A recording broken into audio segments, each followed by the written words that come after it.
Hej, jeg hedder Xenia, og jeg er juridisk konsulent hos New Workers. Vores virksomhed beskæftiger sig med formidling af udenlandsk arbejdskraft i Danmark. Og i denne video vil jeg gerne fortælle om status på ukrainske flygtninge i Danmark.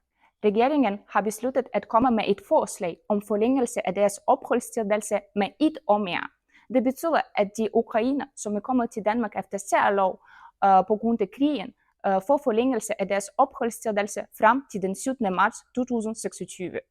New Workers har en stor succes med mange sager hos Styrelsen for International Rekruttering og Integration, hvor både arbejdsgiverne og medarbejdere er glade, fordi medarbejderne har fået ret til at arbejde hos dem i de næste 4 eller 5 år.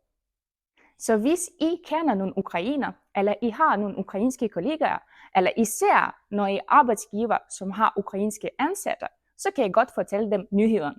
Hvis I har behov for konsultation eller hjælp med papirerne, så kan I kontakte os, New Workers. God sommer til jer!